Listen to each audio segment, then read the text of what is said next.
Bonjour à tous, dans cette vidéo nous allons calculer l'intégrale de 0 à plus l'infini de la somme pour n allant de partie entière de x à plus l'infini de t à la puissance 2n sur 2n plus 1 dx.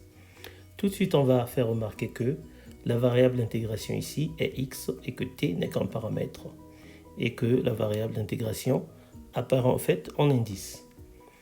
Alors la série numérique ici, donc qui dépend du paramètre t, est convergente si et seulement si notre paramètre t est entre moins 1 et 1. Alors, on va d'abord introduire quelques notations et après on va faire un petit sommaire de l'approche que nous allons utiliser pour calculer notre intégrale. Donc, on va commencer par les notations. On va noter par f et g, les fonctions qui sont définies sur l'intervalle moins 1, 1, par f de t, qui est l'intégrale que nous voulons calculer, et g de t, qui est égal à t multiplié par f de t. Voilà.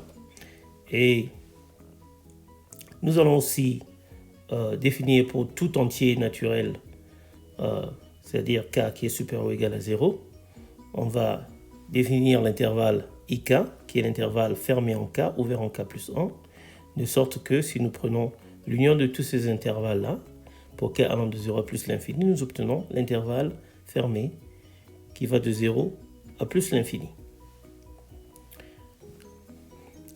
Enfin, on va avoir besoin de la série géométrique. Donc, je vais rappeler que la série géométrique est définie par la somme pour k allant de 0 à plus l'infini de r à la puissance k.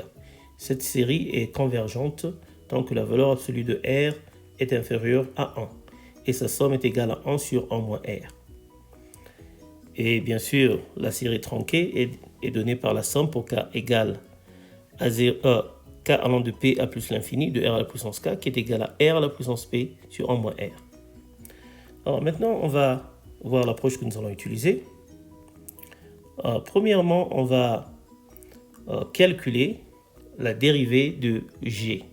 Alors, on peut calculer cette dérivée. Pourquoi? Parce que on peut intégrer et dériver une série terme à terme. Voilà. Et une fois qu'on a calculé la dérivée, on va alors l'intégrer pour avoir la fonction g, une expression de g. Une fois qu'on a une expression de la fonction g, on peut alors déduire une expression de la fonction f. Alors, on va commencer avec la dérivée de notre fonction g. Donc, g' est donné par l'intégrale de 0 à plus l'infini de la somme pour n allant de la partie entière de x à plus l'infini de 2n plus 1 sur 2n plus 1 multiplié par t à la puissance 2n dx. Alors on peut simplifier 2n plus 1 puisque nous avons le même nombre au numérateur et au dénominateur. Et nous allons donc avoir l'intégrale de 0 à plus l'infini de la somme pour n allant de partie entière de x à plus l'infini de t à la puissance 2n dx. Alors cette série est une série géométrique. Donc le premier terme de la série étant t à la puissance 2 fois partie entière de x. Nous allons donc avoir que la somme de la série est égale à t à la puissance 2 fois partie entière de x sur 1 moins t carré. Et donc nous allons intégrer cela depuis 0 jusqu'à plus l'infini par rapport à x. Alors pour intégrer cette fonction, étant donné que nous avons une partie entière, nous allons écrire notre intégrale comme étant une somme de plusieurs intégrales et chacune de ces intégrales-là va être calculée sur un intervalle de longueur 1 avec des bornes entières, c'est-à-dire que des bornes consécutives entières. Donc on va voir que c'est égal à la somme pour k allant de 0 à plus l'infini de l'intégrale sur ik de t à la puissance 2 fois partie entière de x sur 1 moins t carré dx. Alors comme nous sommes sur l'intervalle ik, c'est que je vais rappeler qui est égal à l'intervalle fermé en k, ouvert en k plus 1. Nous savons que sur cet intervalle, la partie entière de x est égale à k. Donc on va avoir comme exposant maintenant 2 fois k. Alors maintenant, nous allons intégrer, remarquant que nous avons une constante par rapport à x. Donc en intégrant, nous allons juste avoir la constante multiplié par la longueur de l'intervalle qui est k plus 1 moins k. Et donc, g' est égal à la somme pour k allant de 0 à plus l'infini de t à la puissance de k sur 1 moins t carré. On peut bien sûr mettre notre constante à l'extérieur de la somme. La constante ici, c'est 1 sur 1 moins t carré. Et nous avons donc 1 sur 1 moins t carré multiplié par la somme pour k allant de 0 à plus l'infini de t à la puissance de k. Cette somme-là, c'est une somme géométrique. Et la suite associée a pour raison t au carré. Donc, on va voir que g' de t est égal à 1 sur 1 moins t carré multiplié par 1 sur 1 moins t carré. Donc, ceci est égal à 1 sur 1 moins t carré au carré. Voilà. Alors, maintenant, on veut déterminer une expression de g de t. On va donc intégrer g' de t, parce que nous avons une expression assez simple là. Alors, pour cela, on va remarquer que g de 0 est égal à 0 et que g de t peut être calculé en utilisant le théorème fondamental de l'analyse. Donc, c'est l'intégrale de 0 à t de g' de s ds. Et on va utiliser une décomposition en éléments simples parce que g' de s est une fonction rationnelle. Donc, on va commencer avec la décomposition suivante. On va commencer avec la décomposition de 1 sur 1 moins s au carré. On peut factoriser le dénominateur et bien sûr on peut simplifier pour obtenir que ceci est égal à 1 demi de 1 sur 1 moins s plus 1 sur 1 plus s.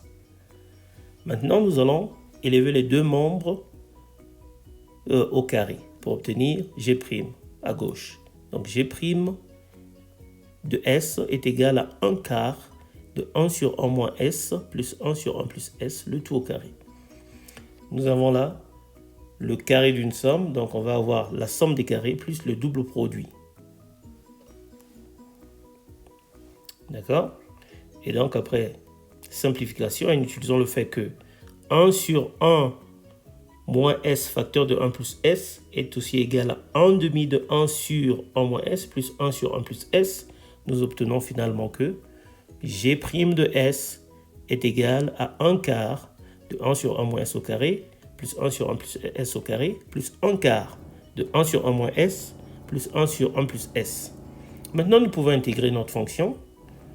Donc, on aura que g de t est égal à 1 quart de l'intégrale de 0 à t de 1 sur 1 moins s au carré plus 1 sur 1 plus s au carré ds plus 1 quart de l'intégrale de 0 à t de 1 sur 1 moins s plus 1 sur 1 plus s ds. Alors après intégration, nous obtenons les choses suivantes. Donc on va simplement évaluer nos deux primitives entre 0 et t. Après évaluation, nous obtenons que g de t est égal à 1 quart de 1 sur 1 moins t moins 1 sur 1 plus t plus 1 quart de moins ln de 1 moins t plus ln de 1 plus t. Et bien sûr, on peut simplifier ces deux expressions. La première en combinant les deux fractions et la seconde en utilisant l'une des règles des logarithmes. Donc, on va voir que g de t est égal à t sur 2 facteurs de 1 moins t carré plus 1 quart de ln de 1 plus t sur 1 moins t. Alors maintenant que nous avons g de t, on peut facilement calculer f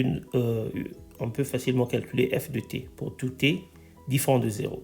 Pourquoi t différent de 0? Eh bien parce qu'on va diviser g de t par t.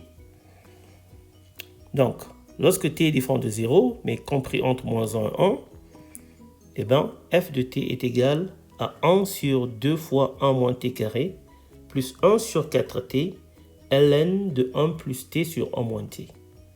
Voilà, donc c'est ça la formule finale. Donc la formule pour l'intégrale. Alors je vous laisse le soin de calculer la valeur de cette intégrale lorsque t est égal à 0. Et vous pouvez me laisser un commentaire. On va s'arrêter là. Et moi je vous dis à la prochaine. Bye.